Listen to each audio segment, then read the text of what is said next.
Let's talk about misperceptions of you in trying to change and grow and heal spiritually.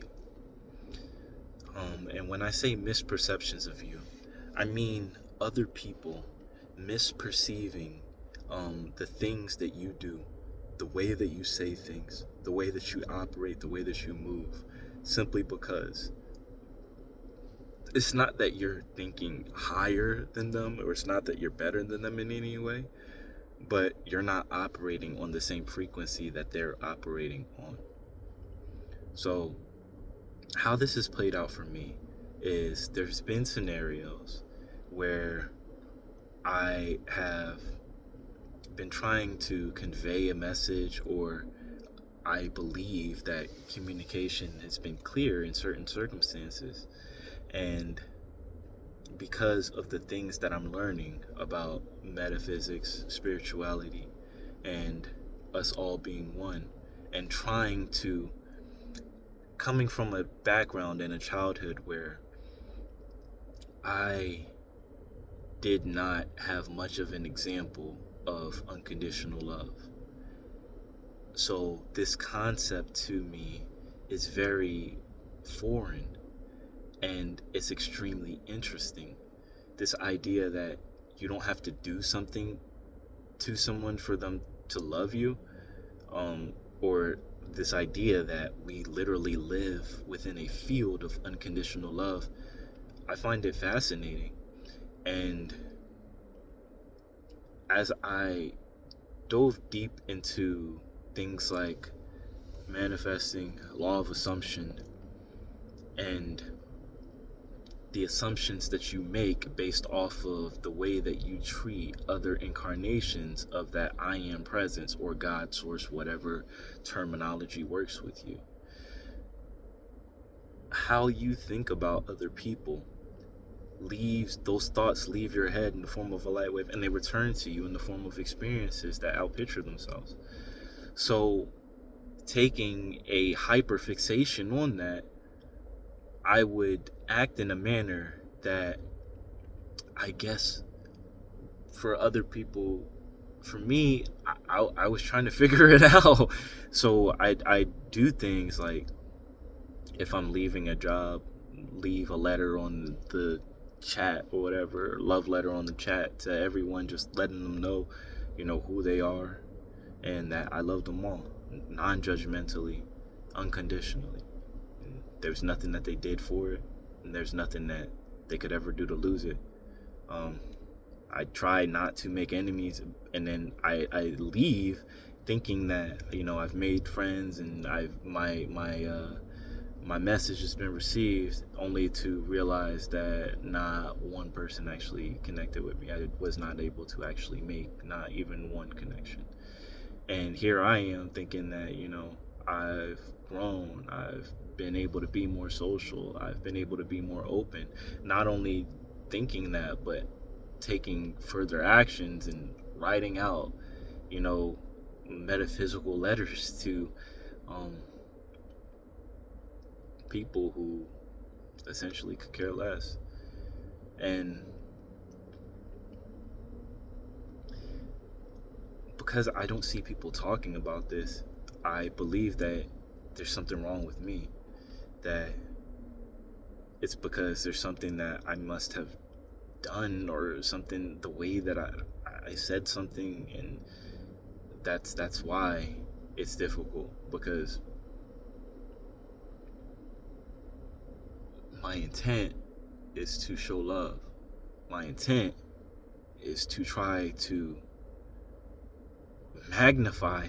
If where our awareness goes, energy flows, and that thing grows in our life, I want to magnify this thing, this unconditional love, as much as I can. And I've been waiting around for most of my life. It doesn't seem like it's coming from the outside, so it's got to originate somewhere. But if it's gonna originate somewhere, it's got to, I guess, come from me. The twist that I didn't realize was that knowing all of that and operating in that still doesn't mean that I'll receive it from the outside. Still doesn't mean that somebody will look at me and not judge by appearance, or when I speak, not see my flaws and say, well, you can't claim to love everyone because you don't do this or this or this or this or that for everyone. And they add all of these conditions that they put in front of love. Oh, you can't love everyone. You don't talk to this person, or you won't do this. And then there's the other side of it, the people who find out that you're someone who tries to love. And when I say this, talking about trying to love everyone, please don't think that I'm trying to put myself above you, because I'm not. Whoever you are watching this video, I'm not. That's not what I'm saying here. But if I actually believe that we are all one, how can I not at least make an attempt to love everyone? How can I not? How can I not at least try to let feelings of negativity and ill will towards another person pass through me? How can I not try to transmute that if I know that holding on to it will only outpicture itself in a negative experience in my life? And I know that holding on to it, if they haven't protected their mind, I'm sending negative thought forms to them, locking them in that destructive mental state. You see, the responsibility that comes with this information is part of the reason why I believe this isn't necessarily talked about. That, or maybe people are just really, really popular. I see a lot of good-looking people that talk about this type of stuff online. Maybe they're just really popular, and for them, people are just looking at them like, I don't understand what they're saying, but they look like this, so you know what, I agree. Or maybe their experiences were like mine, and now I see them and I see their full expression and I see the beauty that they are, so I'm perceiving it as, oh, this person has something that I don't. But either way, do you see my dilemma?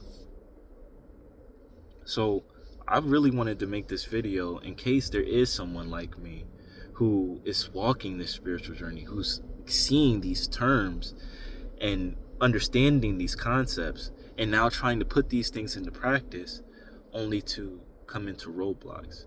And then the frustrating part about these roadblocks is, if you try to sit down and have a conversation and explain why it is that you're acting the way that you're acting, or why it is that you operate the way that you operate, or where in certain circumstances your confidence comes from, where your aura arises from,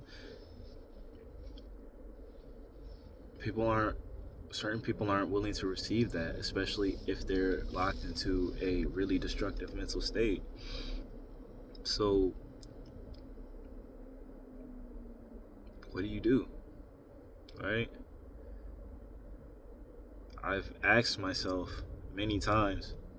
I've sat and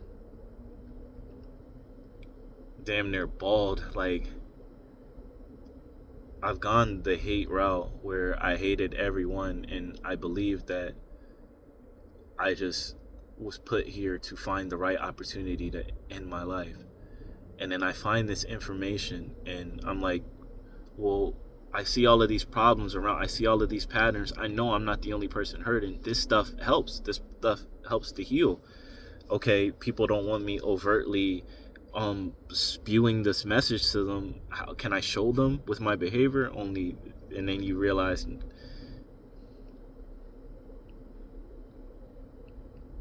either you're in the wrong place or you're doing it, I guess, incorrectly. So what do you do? How do you make sure that your message hasn't been misunderstood, and that as a result of the path that you're trying to walk on, people aren't taking advantage of just the fact that you're trying to love? When people, what I've seen, what I've experienced is that sometimes when you tell people what you believe and how we're one, and that, you know, you love everyone, it's like a light bulb goes off, as they remember all the things they try to get other people to do when they say they love them. And it's like,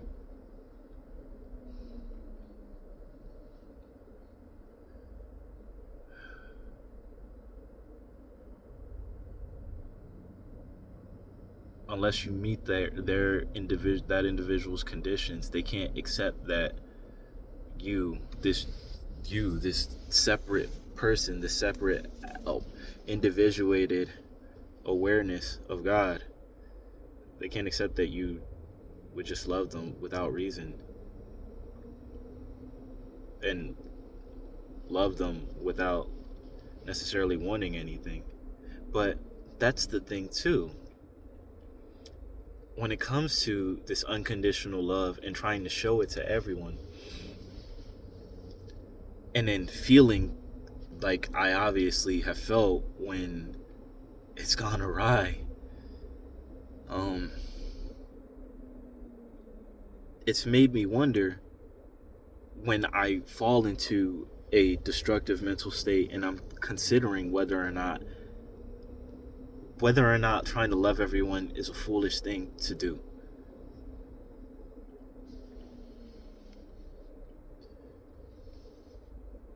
I ask myself, is it really unconditional love if I feel a certain way if it's not received? Now, it's not about reciprocation, but if it's not received.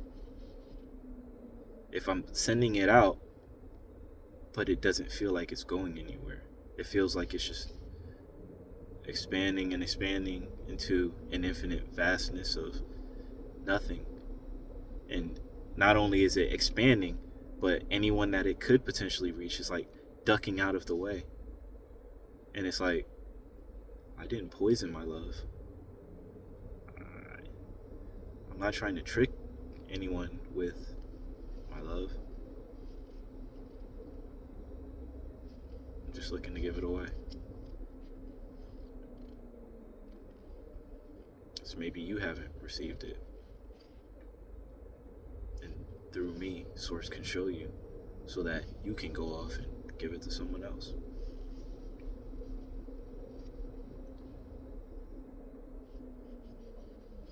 What my spirit or my higher self, whatever you want to call it, is imparting on me now. And how I've continued trying, even when I'm faced with circumstances that are really frustrating, and in previous years would have tossed me into a really deep, dark depression. I continue to find a way to show love. And the thing that really helps me is accepting that if not one person outside of this shell that I am wants to receive my love, it's okay for me to give that love to myself. It's not wrong for me to accept my own love. And when I accept my love, it doesn't matter what anyone says, does, or thinks about me as a result of me loving myself.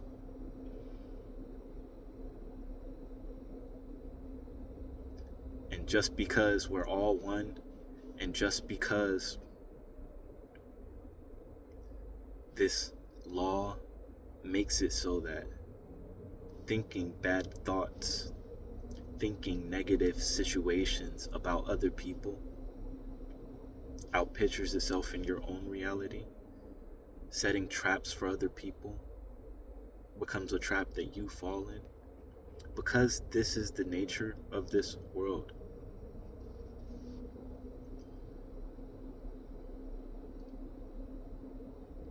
Loving yourself is almost like a cheat code for you. So the takeaway from this is, as I see it, it's not wrong to love everyone. Even the people who have hurt you so deeply. Even those who the scars their actions burn, shifted the course of your life so far off that you don't know how you're going to get back to your path.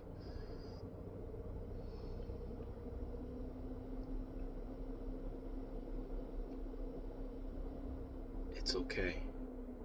You're not crazy. You're not wrong for loving. It's not wrong. But if you find yourself in a situation where, not reciprocation,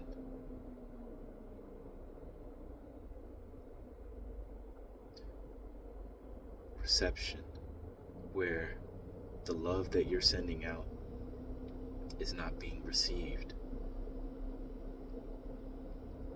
you can keep sending it out, yes, but you don't have to drain yourself. It's okay for you to accept it. It's okay. It's okay for you to save space for yourself. It's okay for you to take time for yourself. It's okay for you to shut out the world. And if in shutting out the world, someone makes you out to be a bad person or tells you that you can't possibly love everyone because you had to take time for yourself, that person is lost. Don't take those words in. Don't take that vibration in. Don't resonate at that frequency with them. Use your power in those circumstances and pull them out of that mental state that they find themselves in, because that's destructive and it's going to outpicture itself in their life.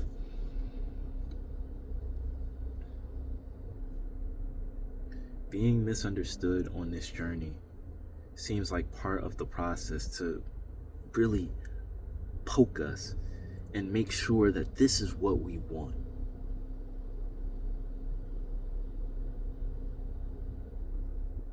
If, after changing from being someone who had a deep hatred for everyone,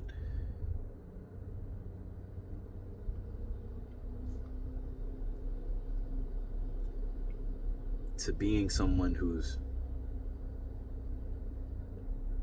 growing patient by the day, getting better by the day, and trying to show love more and more by the day. If I can change, I can only imagine what some of you can do.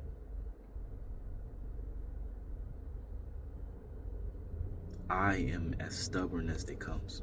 I am.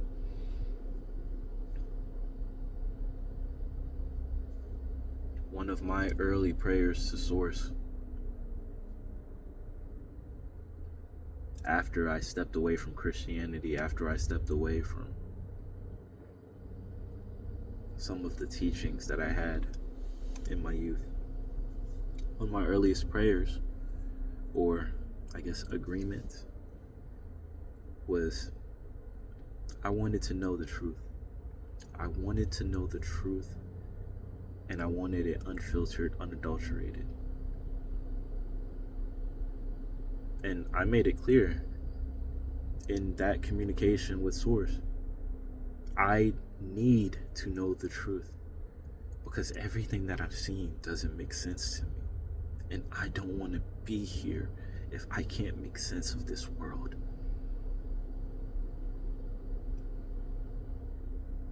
What is the point of breathing if there is no place that I feel safe? If there is no place that I feel is my home? If there's no place where I feel like I can be me? If my name doesn't even feel like it belongs to me? I need to know. And then the desire to seek knowledge became overwhelming in me. And now I'm listening to things I wouldn't have listened to. I'm having discussions that I would not have had. Soon I'm thinking in a way that I would not have thought before. and acting in a way that I never thought I would.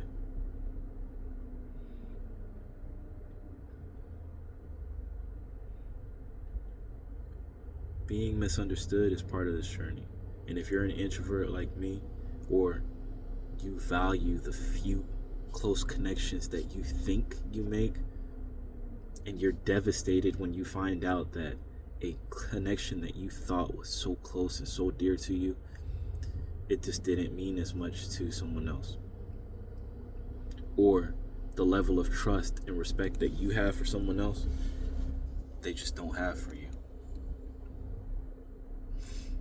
You can realize that all of those things can be, and you can still love.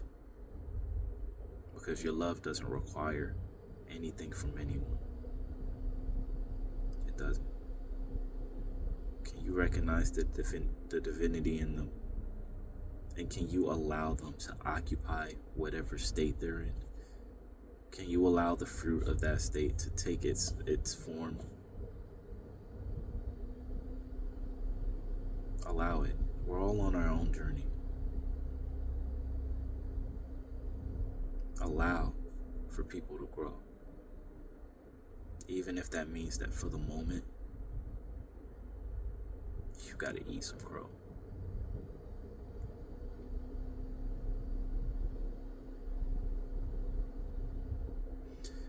Listen, I love you.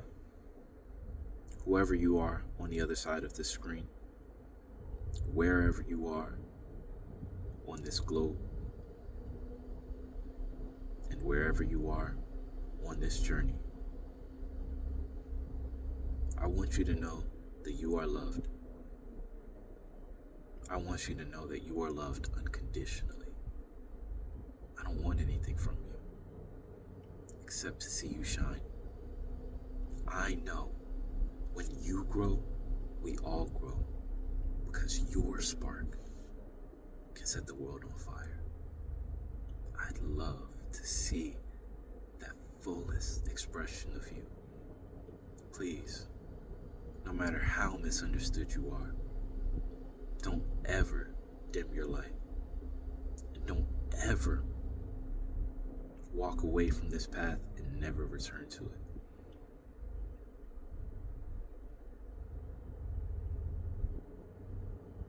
If I never meet you in person, this channel will be here, and I'll do my best.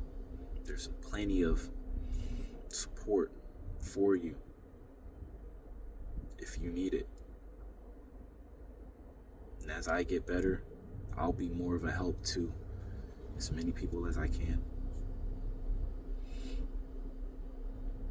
We're all waking up, and we're a little groggy, so it's not necessarily easy.